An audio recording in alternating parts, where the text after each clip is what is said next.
Bienvenue sur le premier podcast dédié à la paye. Je suis Fatim Berchek, dirigeante de Happy Pay, experte et passionnée de la paye. Aujourd'hui, nous allons décrypter le bulletin de salaire. C'est le cœur de mon métier. C'est ce que nous remettons tous les mois aux salariés et c'est ce qui permet aujourd'hui de générer les droits sociaux des salariés. Pour commencer, dans un bulletin de salaire, il y a trois parties. Première partie, le haut du bulletin. Deuxième partie, le corps du bulletin. Et la troisième partie, pour finir, le bas de bulletin.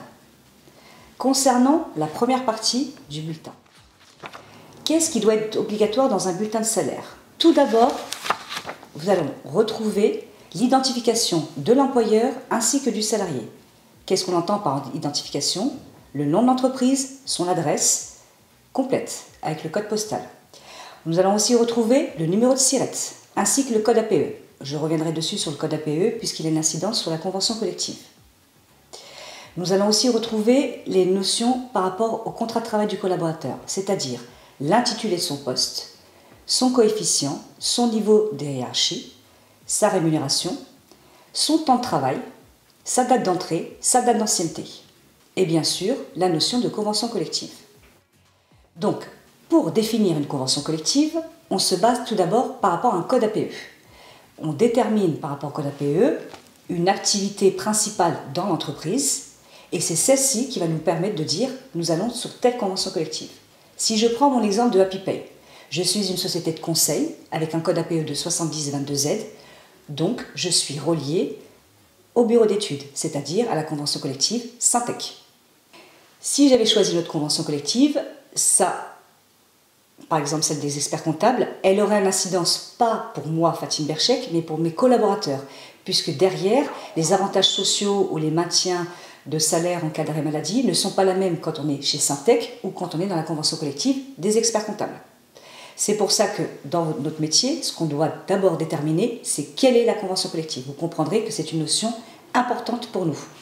Qu'est-ce qu'on voit d'autre aussi? Date d'ancienneté, très importante. Il s'avère que certains collaborateurs, vous les avez peut-être embauchés en CDD ou en intérim. Et vous leur concluez un CDI juste après. Ce qu'il faut savoir, c'est est-ce qu'on part de la date d'ancienneté du début du CDI ou est-ce qu'on peut reprendre la date d'ancienneté par rapport à son CDD et son intérim? Ça a une incidence en cas de sortie du collaborateur puisque pour calculer une indemnité de licenciement, nous avons besoin de cette donnée. Parce que vous comprenez que si votre salarié commence le 1er juillet, alors qu'il avait fait 3 mois avant de CDD ou d'intérim, donc 3 mois avant, ça nous remonterait au 1er mai, si je ne me trompe pas, ou en 1er avril, excusez-moi. Donc si on part sur le 1er avril, on rajoute 3 mois. Dans une indemnité de licenciement, ces 3 mois supplémentaires génèrent une indemnité supplémentaire. Donc c'est vraiment un choix de l'employeur ou du service RH de cette notion de date d'ancienneté. Dernière notion dans le haut du bulletin de salaire, c'est l'identification du salarié. Ce qui est important, c'est le nom, prénom, son adresse et son adresse postale. Attention, point de vigilance sur l'adresse. Nous sommes responsables en tant qu'employeur de l'adresse que nous mettons sur le bulletin de salaire. Pourquoi? Celle-ci va servir au niveau de Bercy, donc du fisc, pour déterminer en fait les taxes d'habitation. Donc c'est pour ça qu'aujourd'hui, si vous devez changer une adresse, vous devez avoir un justificatif de domicile de moins de 3 mois officiel. Parce que si on se permet de changer une adresse qui n'est pas correcte, derrière, ça pourrait avoir des incidences pour votre collaborateur et ça pourrait, à notre niveau, se retourner contre l'employeur puisque nous donnons une information erronée dans la DSN. DSN, qu'est-ce que c'est? C'est la déclaration sociale nominative. C'est le miroir du bulletin de salaire qu'on traduit tous les mois qui va permettre derrière aux organisations de protection sociale de pouvoir générer les droits sociaux des collaborateurs. Nous y reviendrons un peu plus tard. Donc là, nous avons vu toute la partie du haut du bulletin. Deuxième partie, le corps du bulletin. Et c'est là qu'on arrive dans la grande technique de paie. Donc, qu'est-ce qu'on va retrouver dans ce corps de bulletin? On va d'abord commencer par la rémunération du collaborateur. Donc, la rémunération peut être donc, un nombre d'heures multiplié par un taux horaire qui nous donne un salaire de base. Ce salaire de base, c'est le chiffre qu'on retrouve dans le contrat de travail. Si c'est un cadre au forfait, nous allons retrouver la notion du volume du forfait jour. Aujourd'hui, dans le cadre du Code du travail, la valeur maximum du forfait jour, c'est 218 jours. Mais peut-être que dans vos conventions collectives, vos cadres sont en forfait jour de 215 jours. Donc celle-ci doit être bien précisée dans le bulletin de salaire. Nous allons aussi retrouver des natures et montants des accessoires de salaire. Qu'est-ce que j'entends par ça? On entend par ça des primes conventionnelles, des primes suite à vos accords d'entreprise ou peut-être même suite à une décision unilatérale de votre employeur. On peut retrouver aussi des avantages en nature. Par exemple, votre salarié, vous lui proposez un véhicule de fonction. Donc, à partir du moment où il y a un véhicule de fonction qu'il utilise du lundi au dimanche, nous avons l'obligation en tant qu'employeur de déterminer une valeur locative de ce véhicule. Cette valeur locative, que nous appelons communément avantage nature, va se retrouver sur le bulletin de salaire et va être soumis à cotisation. Donc, automatiquement, générer des droits sociaux pour vos salariés. On peut retrouver aussi la notion de compteur de congé, enfin, pas la notion de compteur de congé payé, excusez-moi, mais plutôt la pause de congé payé. Donc, votre collaborateur est absent pendant 2 jours, va s'afficher sur le bulletin de salaire le nombre de jours qu'il a pris de congé payé, ainsi que les dates. Et derrière, nous allons aussi avoir donc, une absence et un maintien de congé payé. On peut aussi retrouver tous les types d'absences dans le cadre d'une suspension de contrat de travail, tels que les arrêts maladie. Donc, sachez que les arrêts maladie est une suspension du contrat de travail. Donc, on le reverra plus tard quand on parlera des indemnités de rupture, puisque ça a une incidence sur les indemnités de rupture. Donc, on va retrouver les arrêts maladie, on va retrouver les accidents de travail qui, eux, si demain votre collaborateur se retrouve à avoir un accident sur le cadre du travail pendant son temps de travail, cette charge et tous les coûts qui vont représenter par rapport à cet accident de travail sont imputables à l'employeur. On va retrouver une autre absence qui revient régulièrement, la maternité et la paternité. Ce type d'absence dont je vous ai parlé, arrêt maladie, maladie professionnelle, accident de travail, maternité, paternité, sera l'occasion d'un autre podcast plus tard. Donc, une fois que nous avons additionné nos éléments en plus, diminué nos absences en moins, nous arrivons à un salaire brut total qu'on pourrait appeler autrement le super brut. Ce super brut va nous permettre d'introduire la deuxième partie du corps du bulletin, les organisations de protection sociale. Donc, je vais me permettre d'abord de vous faire un petit rappel avant de vous expliquer quels sont les organismes de protection sociale. Ce petit rappel pour vous expliquer qu'en fait, en 1945, l'Union nationale, suite à la Deuxième Guerre mondiale, l'Union nationale, donc l'État-providence, a décidé au niveau de la sécurité sociale de créer 4 branches qui sont très importantes pour nous aujourd'hui. La première, la branche de la maladie. La deuxième, la vieillesse. Troisième, l'accident de travail. Et la quatrième, la famille. Ces 4 branches de sécurité sociale, aujourd'hui, sont gérées par des organismes paritaires. Qui sont-ils? Ce sont des employeurs et des salariés. En 1958, l'État a décidé de rajouter une 5e branche à cette protection sociale, c'est l'assurance chômage. Ce qu'on peut constater aujourd'hui par rapport à cette protection sociale, c'est qu'aujourd'hui, l'impôt vient compléter ce financement. Et donc, on se rend compte que nous avons une gestion qui est de plus en plus étatique, ce qui n'était pas prévu, puisque de base, c'était les organisations paritaires qui devaient gérer ces organismes sociaux. Nous sommes dans un système unique qui nous permet d'avoir une cohésion sociale pour le pays France. Donc maintenant, on va voir quels sont ces organismes de protection sociale. Le premier, qui est pour moi le plus important, l'URSSAF. Qu'est-ce que c'est que l'URSSAF? L'URSSAF, c'est l'Union pour le recouvrement des cotisations de sécurité sociale et allocations familiales. Et donc, elle assure le recouvrement de plusieurs cotisations que je vais vous citer. La première, sécurité sociale. Dedans, nous allons retrouver la maladie, la maternité, le veuvage et la vieillesse. Deuxièmement, elle va recouvrir aussi les allocations familiales pour la CAF. Elle va recouvrir la CSG-CRDS, le forfait social, le taux d'accident de travail, la mobilité, l'aide au logement avec le fameux FNAL, la contribution solidarité autonomie, CSA, et la contribution au dialogue social. L'URSSAF, comme vous pouvez le constater, recouvre beaucoup de cotisations. Une autre cotisation qu'elle recouvre depuis quelques années, c'est la cotisation du Pôle emploi. Donc dedans, on vous a retrouvé la cotisation chômage, mais aussi la cotisation pour les garanties de créances de salaire, la fameuse AGS, qui intervient quand vous vous retrouvez dans une situation où le salarié ne peut plus percevoir son salaire suite à un règlement judiciaire ou une liquidation de l'entreprise. À ce moment-là, l'AGS intervient comme fonds de garantie.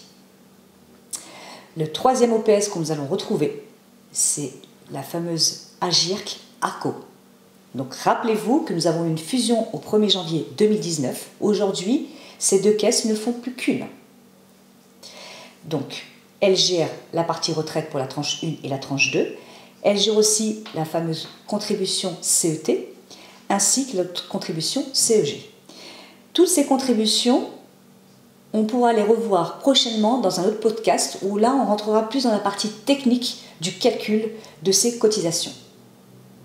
Dernière protection sociale qu'on peut retrouver dans un bulletin de salaire, c'est la prévoyance complémentaire.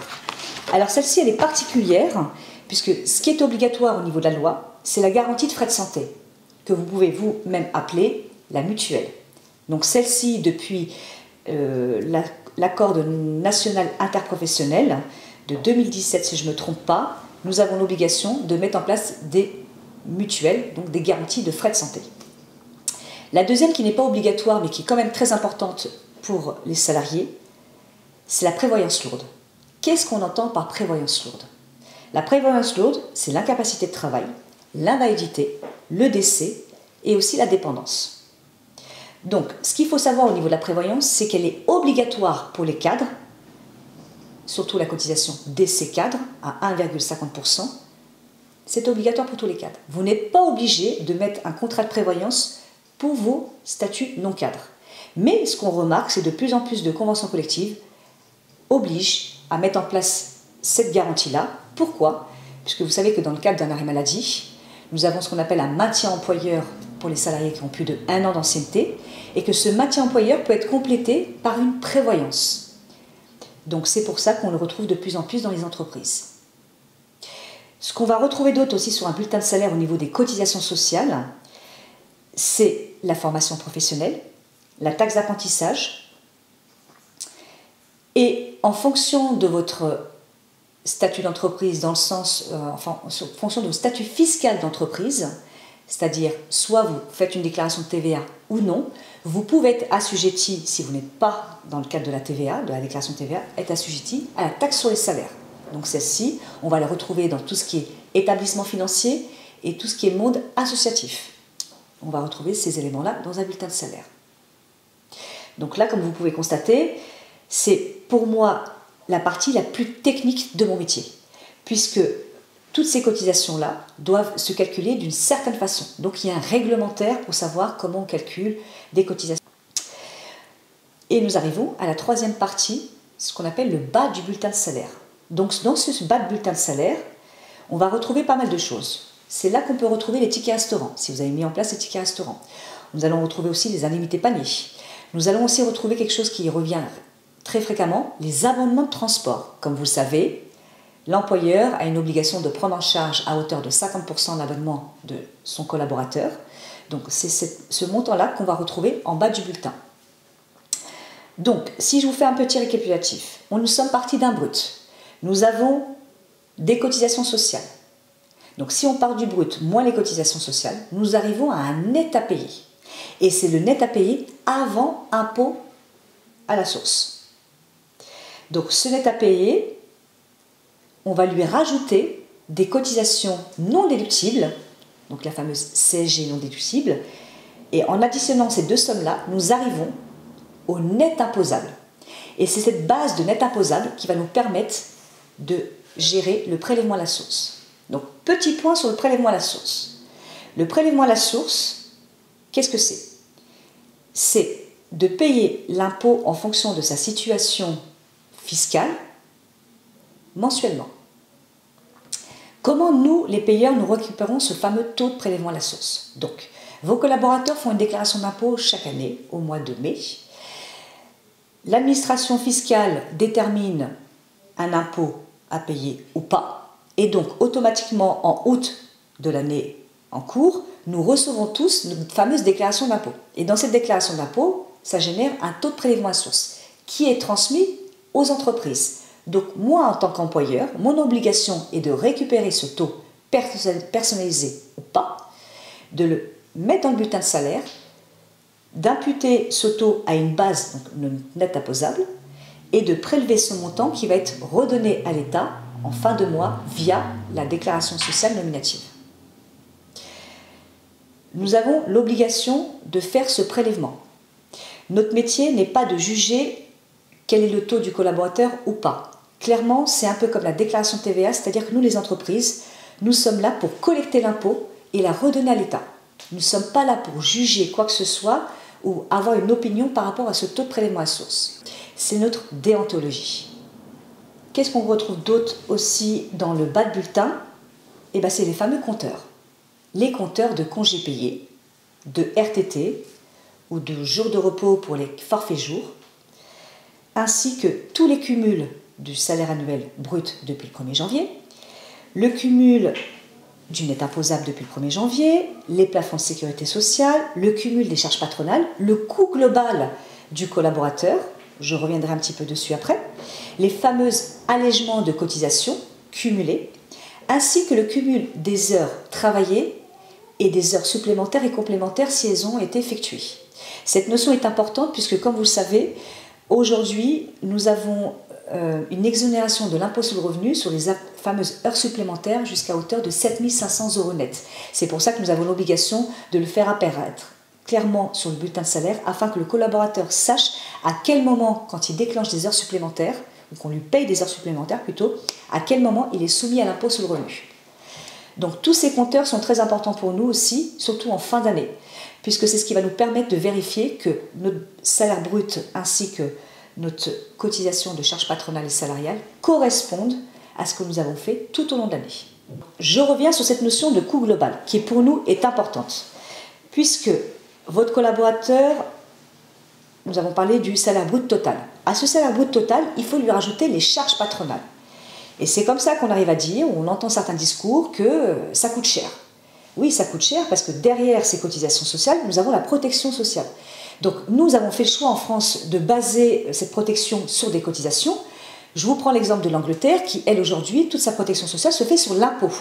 Donc c'est un choix qu'on a fait en France. Mais vous comprendrez aussi que pour les employeurs, c'est ce qui fait que ça coûte cher en fait, puisque ces fameuses charges patronales se rajoutent au salaire de base. Donc nous, en tant qu'employeurs, à mon sens, c'est ce qu'on doit piloter. C'est-à-dire que le bon salarié au bon poste à la bonne rémunération, et c'est là qu'on va introduire l'optimisation de la masse salariale, puisque si vous cumulez tous vos salariés, tous les montants, vous créez ce qu'on appelle une masse salariale. Et cette masse salariale, il faut la piloter. Pourquoi il faut la piloter? Puisque dans un bilan, qu'est-ce qui est important? La première notion, c'est le chiffre d'affaires. Derrière le chiffre d'affaires, ça nous génère de la marge. Et c'est cette marge-là qui va nous permettre de payer nos charges. Et entre autres, la plus importante, la masse salariale. Donc vous comprendrez que si votre chiffre d'affaires, votre marge diminue et que votre masse salariale est haute, vous allez vous retrouver dans une situation où malheureusement, vous serez peut-être amené à devoir vous séparer de vos collaborateurs puisque financièrement, ça ne tient pas. Donc, moi, ce que je dis au niveau de Happy Pay, ce qu'il faut, c'est vraiment de piloter cette masse salariale, donc de bien vérifier ces cotisations patronales, ni plus ni moins, mais d'être très précis à ce niveau-là. Je me souviens dans le cadre d'une formation d'une grande entreprise de 3000 salariés qui m'expliquait que justement, si il y avait un problème de paramétrage au niveau des cotisations sociales, vous imaginez bien qu'un problème de paramétrage sur 3000 salariés peut représenter un coût très important pour l'entreprise. En sachant que dans la paye, quand vous faites une erreur, la prescription sociale, elle est sur 3 ans. Donc si vous avez répété l'erreur pendant des années, ça pourrait générer un contentieux social très important qui pourrait mettre en faillite l'entreprise. Donc, c'est pour ça aussi que j'ai fait ces podcasts, parce que je me suis rendu compte qu'il y a quelque chose qui n'est pas très bien maîtrisé dans les bulletins de salaire. La première partie, la rémunération, mais surtout les charges patronales. Vous avez vu aussi que je ne parle pas de charges salariales, puisque les charges salariales, c'est des droits pour les collaborateurs futurs, donc c'est partir d'un brut, on leur enlève leur cotisation sociale, et on se retrouve avec un net à payer. Je vais vous prendre l'exemple des jeunes. Aujourd'hui, quand vous présentez un jeune un bulletin de salaire, il voit bien la différence entre le brut et le net. Et il ne comprend pas pourquoi on est passé de 1 000 € à 700 € net. Aujourd'hui, il faut que tous, dans nos métiers de payeurs, nous expliquions aux salariés qu'est-ce que c'est que les cotisations sociales, à quoi elles servent. Je trouve qu'aujourd'hui, on ne parle pas assez de la protection sociale. On ne nous parle que de cotisations de coûts. Mais ces coûts-là, c'est pour un avantage social pour tous les Français de ce pays. C'est de nous protéger, être pris en charge dans le cadre de la santé si demain vous allez à l'hôpital, d'être pris en charge dans le cadre d'un arrêt maladie, d'être pris en charge demain quand vous serez à la retraite par une pension de retraite, d'être pris en charge si demain vous avez un accident de travail, d'être pris en charge si demain vous perdez votre travail et vous bénéficiez d'une allocation chômage. Donc vous comprenez que tout ça c'est du positif. Et ce qui m'embête, c'est qu'en France on tourne toujours en négatif. Donc derrière un coût, il y a un humain. Donc mon métier, c'est gérer de l'humain et du financier. Et quand je parle de mon métier, c'est votre métier à vous aussi, tous les payeurs de France. En synthèse, nous avons vu les informations qui étaient importantes donc, à mentionner sur le bulletin de salaire, c'est-à-dire les informations sur l'employeur et le salarié. Nous avons vu aussi la rémunération avec toutes les sommes qui sont versées par l'employeur avant déduction des cotisations sociales. Nous avons vu les organismes de protection sociale donc avec leurs taxes et cotisations sociales afférentes. Et donc, ce que je voulais vous dire par rapport à ce podcast, c'est que ce bulletin de salaire, derrière un bulletin de salaire, vous avez un collaborateur.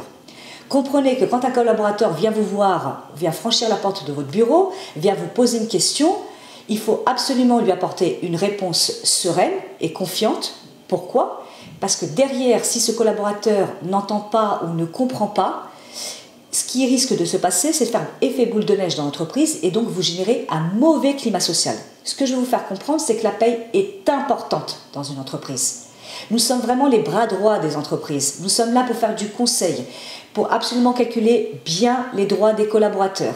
Donc, il faut absolument être pédagogue, prendre le temps d'expliquer au collaborateur ce qu'il n'a pas compris. Nous sommes sur un métier technique. Nous ne pouvons pas demander à un collaborateur de connaître notre métier dans sa technicité globale. Donc nous sommes là pour faire de la pédagogie, leur donner et vous donner du sens au travail, ce qui va vous permettre, vous aussi, en tant que payeur, d'avoir ce qu'on appelle une valeur ajoutée par rapport à vos employeurs et vraiment d'être dans une notion de conseil et non plus de production du bulletin de salaire. Aujourd'hui, ce que nous demandent les organisations de protection sociale telles que l'URSSAF ou les caisses de retraite, c'est de faire de la qualité et non pas de la quantité. Nous avons vraiment un problème de fiabilisation dans les données sociales. Donc je vous invite vraiment à apporter une touche supplémentaire de conseil auprès de vos collaborateurs et ce qui vous permettra vous-même aussi de vous valoriser par rapport à votre travail et vous donner un sens à notre métier de payeur. Une fois que le bulletin de paye est édité, vous devez le remettre à votre collaborateur. Donc il y a plusieurs façons de se faire. Donc sachez que depuis 2017, vous avez la possibilité de dématérialiser le bulletin de salaire. Donc si le salarié ne veut pas recevoir ça dans le cadre d'un coffre-fort, il doit vous faire une demande par écrite afin que vous lui remettiez soit à la main, soit par voie postale. Je voudrais m'arrêter un petit peu là-dessus, puisque moi aujourd'hui, par rapport à mes clients, je ne suis pas passée par les coffres-forts, puisque aujourd'hui, moi je distribue mes bulletins de salaire à mon client qui les remet directement au collaborateur. Sachez que depuis quand j'étais salariée, c'était quelque chose qui était important pour moi, la remise du bulletin de salaire, puisque je prenais le temps de le mettre sous enveloppe et de le remettre en main propre au collaborateur. Pourquoi ? Parce que ça me permettait d'abord de pouvoir leur parler, et c'est à ce moment-là aussi que vous pouvez récupérer de l'information. Donc c'est là qu'il va vous dire que peut-être qu'il attend un enfant, que peut-être qu'elle est enceinte, que peut-être qu'il y a une opération qui s'est à venir, donc un arrêt maladie. Donc c'est important dans nos métiers d'avoir toujours ce lien avec les salariés en fait. Donc en fonction de votre organisation, la taille de votre entreprise, peut-être que des moments vous ne pouvez pas les distribuer, mais quand vous êtes sur une petite entreprise, sachez que ce moment est un moment privilégié pour nous les payeurs de remettre ce bulletin de salaire. Donc j'ai terminé sur ce premier podcast. J'espère qu'il vous aura plu. Vous comprendrez que nous sommes sur un bulletin de salaire, donc ça va générer d'autres podcasts puisqu'on a beaucoup de choses à expliquer, beaucoup de choses à dire. Donc j'espère que vous continuerez à suivre l'aventure avec moi. Vous allez vous abonner à ce podcast. Le but, c'est qu'il fasse des émules et qu'il soit lu et entendu par le plus de personnes possible dans ce beau pays. Donc voilà, vous étiez sur le premier podcast de la paye de Fatim Berchek, dirigeante de Happy Pay.